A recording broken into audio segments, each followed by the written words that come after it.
Interviewing Gerald Celente, the guru of trends research. Has been right on the button over the years with his journal, Trends Journal, and an expert on where things are going economically and in many other aspects of world movements. Gerald, I've noticed you've been talking a lot about the what's going to be going on with inflation. If I'm interpreting correctly, you see a dramatic rise, which in inflation, which in turn will increase interest rates, which in turn will get us in deep trouble and eventually crash the economy. Is that correct? That's correct. That's the cover of our magazine this week. Right. And the numbers just came out. And for May, the inflation rate was 5%, the highest since 2008. And it's just going to keep going up for a variety of reasons. Among them, a very important one, commodity prices were very low for several years, and there wasn't a lot of investment in them. And so they don't have a lot of supply out there because they really cut back on investment. Right. So now with demand going up, you're going to see the prices going up very consistently. And then you nailed it. Exactly, that's it. As inflation goes higher, the Fed says, well, they made up the 2% inflation number back in 2012. But they say that, if it goes a bit above that, we're still going to keep the cheap money flowing. And it's the cheap money that artificially propped up the economies of not only the United States, but around the world. So we have around zero interest rate policy. Europe has negative. Japan has negative. And so with the inflation going up, they're going to have to raise interest rates. So when interest rates go up, that housing market that's booming, watch it go down.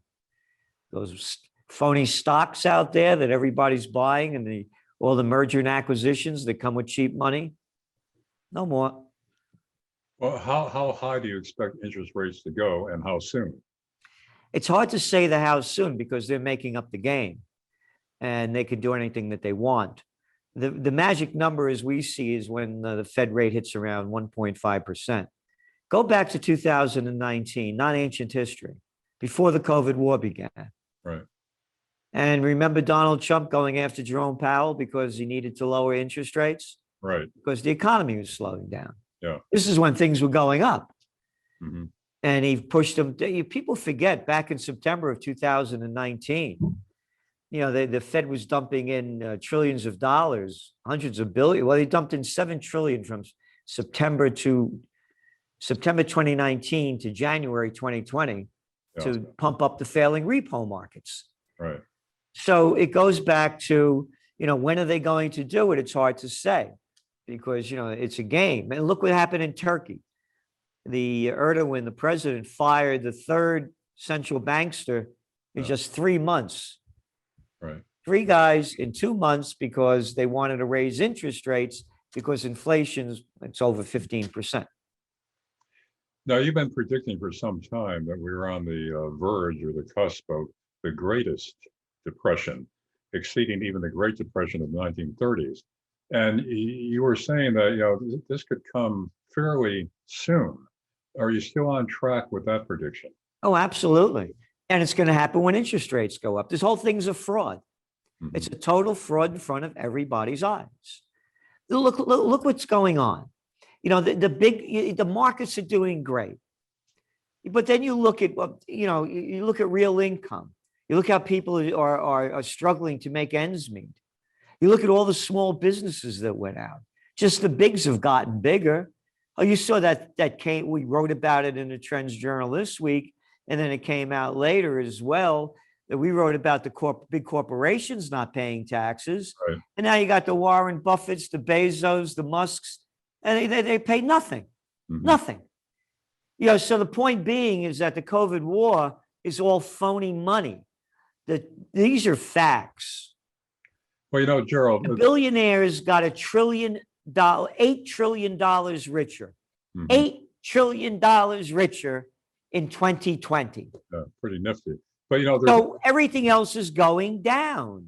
But there are others who are saying that as more people go back to work, the supply will increase, outweighing the demand, and that'll be a deflationary element rather than inflationary. What do you think of that analysis? No, I mean, the supply of what? I mean, the supply of raw materials, the supply of copper, the supply of steel, it's one after another. The supply of rare earth minerals, the supply of corn, wheat. No, it's more demand than supply. And with people going back to work, that's going to increase more demand. Matter of fact, the numbers just came out today. Shipbuilding for container ships is going way up, even higher than 2019 levels, back to around there, those levels. Yeah. So in anticipation of more demand. Well, will there not be enough supply to meet the demand and hence inflation? Yes. And that's because of what? Diminishing resources, diminishing production facilities? Why? Combination of the two, diminishing resources and diminishing production facilities. Again, things were static for many, many years. And then you had this dramatic slowdown where they closed down the global economy, and all of a sudden it bursts up. You're looking at lumber prices, $36,000 just to build a house, just with lumber, an average home increase. And by the way, when you're looking at the CPI numbers, Consumer Price Index numbers, they're phony. They're rigged. Housing, they've gone up, 17% in a year? No. And that doesn't include it into the CPI. No, is it also a factor that the U.S. Doesn't produce very much of its own stuff anymore domestically, either in raw materials or production? So therefore, we are more and more dependent on primarily China and other nations, and that's a big factor. Exactly. And then there's the other thing too. You're looking at the value of the dollar going down. The cheaper the dollar, the more it costs us to buy things. Right. So that adds to inflation as well. And you think that this trend will result in a huge crash, and you're saying that that's how close can you say roughly? It's hard to say. It's hard to say. They're going to do everything they can to artificially prop up the markets. They didn't teach me anything about zero and negative interest rate policy in economics 101 at graduate school. Right. They never mentioned a thing about quantitative easing. Right. Read the journal this week. How about all the corporate bonds and junk bonds the Treasury is buying, the Fed is buying corporate bonds, not anything for we the little people of Slavelandia. No, no, no, no. We have to buy the corporate bonds of the people that pay off the politicians to do what they're told. Got that right. Yeah. This isn't capitalism. It's fascism. It's the merger of state and corporate powers. Right. It's in front of everybody's eyes. I just gave you the numbers of the billionaires. Who the hell are they? I'll tell you who we are. We're members of the club. And you're not in it. Harvard, Princeton, Yale, bullets, bombs, and banks. Also, Gerald, with the emphasis on China. Well, before we get to that, a number of people have been asking me, with the looming inflationary trend and interest rates and all that, should they be going to cash now, cash out stock and going to cash? I don't give investment advice. I'm not allowed to. I don't. You have to be signed up for that, and they'll go after me if I do.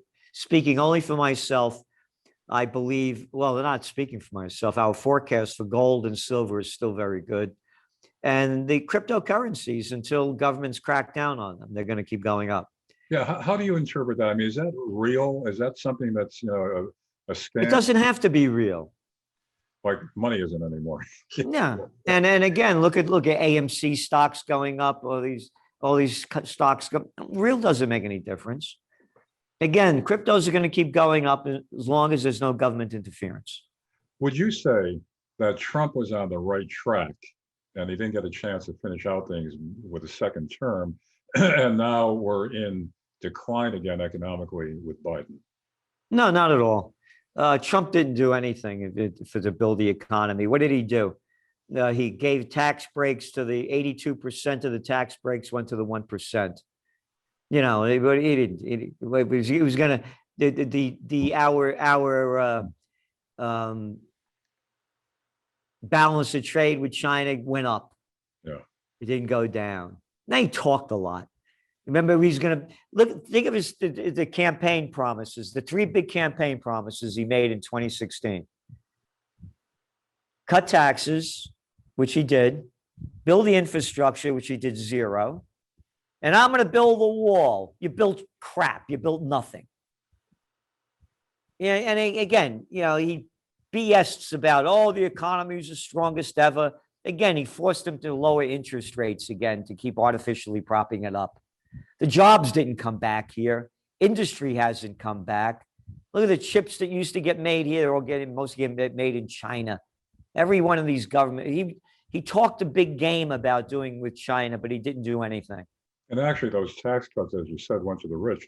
It keeps up the stock market, but it doesn't work out to more jobs, because if you have big stocks, I guess you're doing okay. But if you're in the working class, it's not creating more jobs or substantial jobs.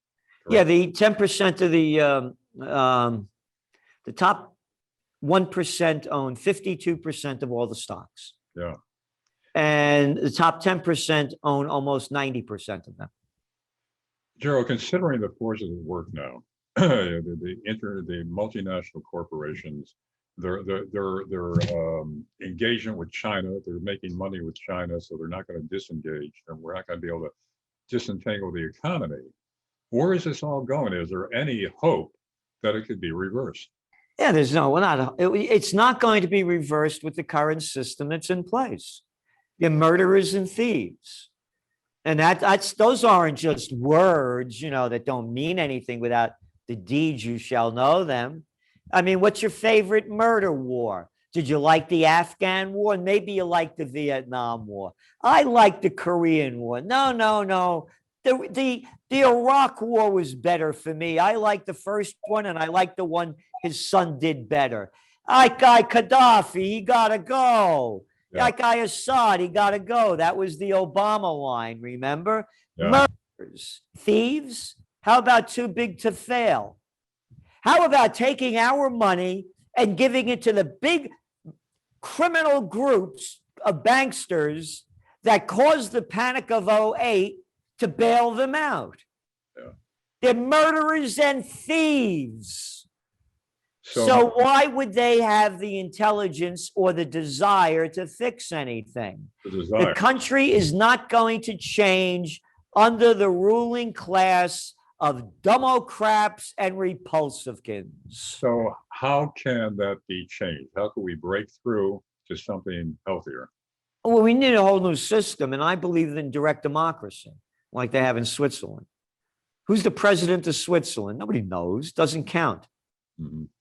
They haven't been in a war since about 1850. Yeah. Wars all around them. Oh, and everybody got guns, right? And you want to join the EU? Well, I'm the politician. I'll tell you what to do. No. We'll vote. Mm-hmm. Well, and that's what they do. So you want to go to war? Let the people vote. You want to build a wall? Let the people vote. You want to give the tax breaks? Let the people vote. Direct democracy, to me, is the only way out. The system is antiquated and it's corrupt in front of everybody's eyes. And if anybody can't see it, they're dumber than crap. So how do you change it? Well, you have to get a movement going. That's what I'm trying to do. Yes, in fact, Gerald, you recently had another rally in Kingston, New York, where your headquarters are, a very historic corner, four corners of the early colonial period, and it was for freedom, peace, and justice. Now, you're going to continue to have these rallies. So what's your overall thrust? What's the overall goal with these rallies? If your religion, the God you believe in, believes in freedom, peace, and justice, let's all join together with one voice for those three purposes. And we could defeat this very easily. There was an election in Madrid about a month ago. Isabel Díaz Ayuso. Mm-hmm. She was the mayor of Madrid. And then it was for the regional election. She refused to lock down Madrid during the COVID war. Her campaign slogan, and everybody thought she was going to lose to the regional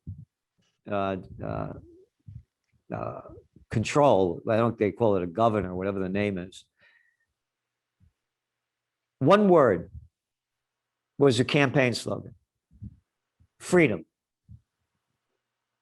People are tired of having lost their freedom. And it does not take a majority to prevail, but rather an irate, tireless minority keen on setting brush fires of freedom in the minds of men, said Samuel Adams. Well, that's what we're pushing.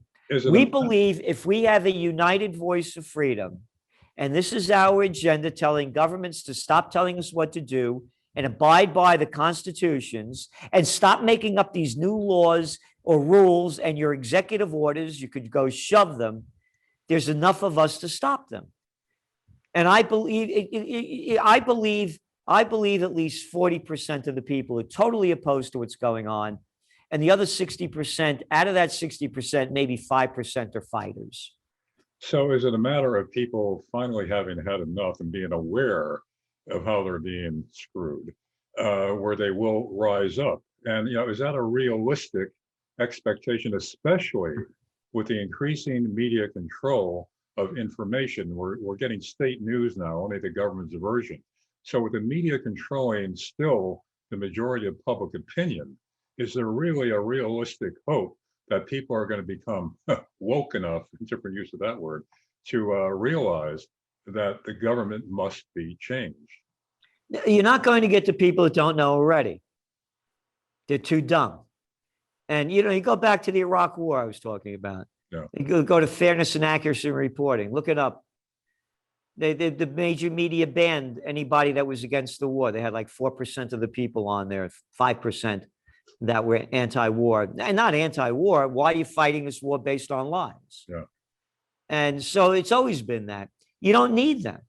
You're not going to, the people that believe in that kind of thing, the media that tune into the Cartoon News Network or NBC or NPR, or, they're gone. You don't even bother with them. You're going to unify the people that are already fed up with our loss of freedom. And there are plenty of them. I'm saying there's between 35 to 40% easily. So you're saying you could reach critical mass, get enough people involved, committed, and directed to change things. Absolutely. Absolutely. You also mentioned, now I don't know what you meant by a new religion. I mean, is this really an organized religion or just kind of a philosophical concept? Well, it's philosophical in the sense it's just three simple things: freedom, peace, and justice. That's all. Yeah. You be you. You respect me. I respect you. You don't tell me what to do. I won't tell you what to do. Justice. Where were you? You were going 6 miles over the speed limit. Where were you?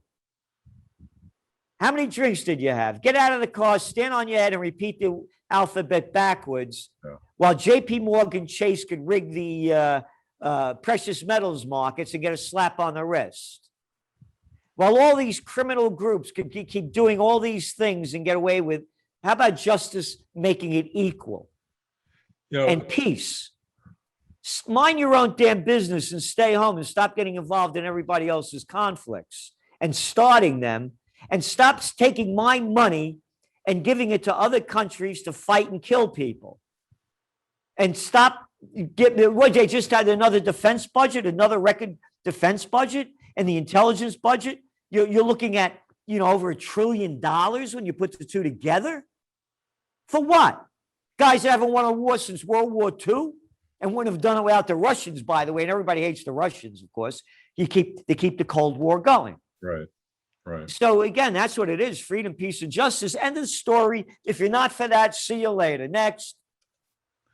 Speaking of media control and what's been happening there, they've been suppressing any stories that would hurt Biden in any way, especially before the election. The Hunter Biden laptop story is a key example. But lately now, suddenly, they're kind of admitting, well, that maybe they shouldn't have dismissed the COVID leak coming from the Wuhan lab so easily as they did before. So they're coming around. Now, why is that? It's not because they're more enlightened. It's not because the data is overwhelming them. Yeah. and they can't hide it anymore. Right. Right. And what happened was with the release of that fraud Fauci's emails, it showed the lies. What a little piece of garbage. He read one of the emails. He writes to one of Obama, the woman that was the head of Health and Human Services under Obama. She's Right. traveling, Yeah. and asks if she should wear a mask at the airport, and he says no. The ones that you buy in drugstores, most of they're ineffective. And I've done this how many times? I can't tell you how many times. I've read from the box over here that you see everywhere that they wear these stupid things. Yeah. Not effective. These masks do not eliminate exposure to the risk of any disease or infection. Yeah. But I got a little piece of crap like Fauci telling me to wear 2 of them. How about shove them up you know what?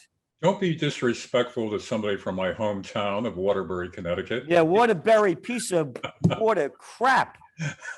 What an arrogant little boy. Oh, and by the way, we the stupid people of Slavelandia play that lying SOB. He's the highest paid public official in the country, making almost $500,000 a year. And the lying little boy, one of the interviews said he has, he doesn't make a lot of money, so he has to be careful what he spent. Yeah. $500,000 a year. Not too shabby. Nice work if you get it. By the way, speaking of a turnaround in the media finally having to admit that they were wrong. A year and a half ago, I was talking about the effectiveness and the suppression of hydroxychloroquine.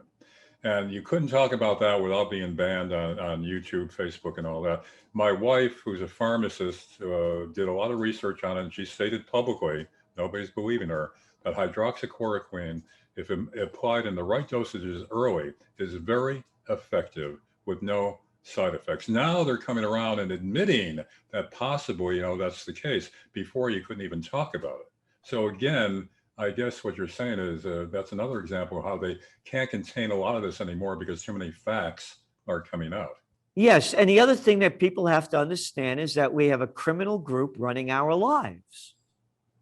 As George Carlin said, the great comedian, it's one big club and you ain't in it. Yeah. I mean, a big pharma. How about calling a spade a spade? How about calling them a drug cartel?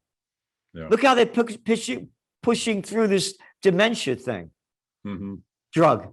And one of the guys just quit on the FDA because he didn't. It's so bad. And then look at a revolving door. Look at that other guy, that arrogant little boy that kept telling us about social distancing and all the other crap that they kept shoving down our throat. That guy Scott Gottlieb, that was the head of the FDA under Trump. Mm-hmm. Now you know where he is. He's on the board of directors of Pfizer. Yeah. Who the hell are you talking to? Yeah. What am I, 6 years old? It's not a revolving door. It's one door. Yeah. It's the bankster's door. It's the drug cartel's door. That's the only door. And we're all shut out of it. Oh, and the murderer's door. The murderers that love to go kill people all over the world under the bullshit that if we don't get Saddam Hussein, that next mushroom cloud you see. Oh, who was that? Condoleezza Rice. Yeah. Oh, if only a woman was in charge. Oh, how about that other woman, Susan Rice, about Gaddafi, gotta go. Yeah. Yeah. Again, men, women, black, white, green, yellow, save it, shove it. Good and bad comes in all of them. And every nationality, every color, every creed that's running this country in the two political systems are nothing more than murderers and thieves. They've sucked the joy out of our lives. Look what they did with the COVID war. Look at the bullshit they shoved down our throat. Oh, remember people wiping down everything? Wipe down everything. Oh, your chances of getting it by touching something? Only 1 in 10,000. Oh, how about when you're outside, you got to wear a mask? Oh, what's the data? Your chances of getting it outside are 1% or less. Right. And how about this crap? Hand sanitizer. Mhm. Oh, yeah, with the benzene in it, it's great, this stuff to keep going into your body. Oh, and now, by the way, they can't give this stuff away. They got so much of it, the prices are going down to nothing. I wonder who had stocks in the hand sanitizers and in the masks. We're making a lot of money just on that. Anyway, Gerald, there's another rally coming up on the 4th of July. Yep. And tell us about that. Well, again, it's a great party. We had one, it rained the whole day before. Right. It was cold into like 50 degrees. This is Memorial Day weekend. Yeah. It stopped raining about 40 minutes before the rally, and we had almost 400 people. Yeah, nice. And they came from as far as California. This one's going to be a lot bigger. And we had great speakers. We had Mark Crispin Miller. We had David Knight. Right. And this time we're going to have Gary Null, Lynette Zhang, Patricia Finn, and Smokey Hormel and his great band of men of renown. By the way, you're right in that trombone player is really good. Really good. That guy used to play with people like Lionel Hampton. Yeah, yeah. I mean, that band, it was poof. And so it's going to be music, food, entertainment, a great time, and like-minded people of freedom, peace, and justice. We have to unite. United, divided we fall, right? Yeah. United we stand, divided we fall. And the story. Tell us also about the historic Four Corners where you're headquartered. Well, you've been there, you've seen them. Right. It's the only place in America with pre-Revolutionary War stone buildings on each corner. And right there, and I'm looking at it, is where the courthouse is. Yeah. And Kingston was the first capital of New York State, third Dutch settlement. Right. The Constitution that was written there, and John Jay was the judge there.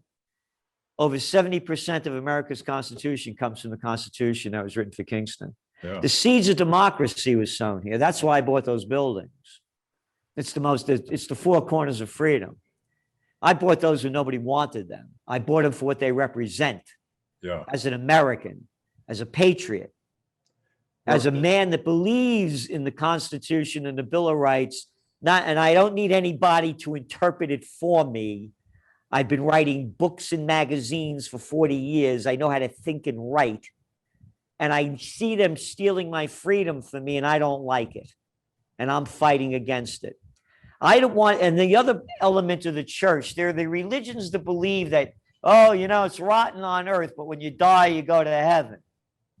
This religion it's not a religion, the universal church of freedom, peace, and justice is, let's have heaven on earth. Mm-hmm.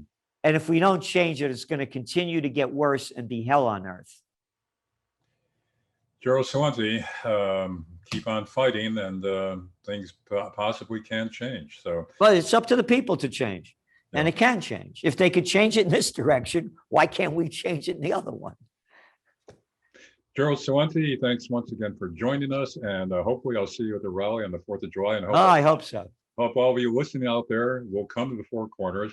If you can't, at least tune in and look at it by remote, which I did the last time since I couldn't be there. But great gathering, and of course, the values, traditional values of America, what it meant, what it once meant, are being reestablished through efforts like this. So everyone who, if you could attend or at least view it on the internet, it'd be a good thing to experience and to reinforce hope for the future. Gerald Celente, thanks for being with us. Thank you. And it's occupypeace.com is the site. Right. Okay. Thank you, Gerald. Thank you.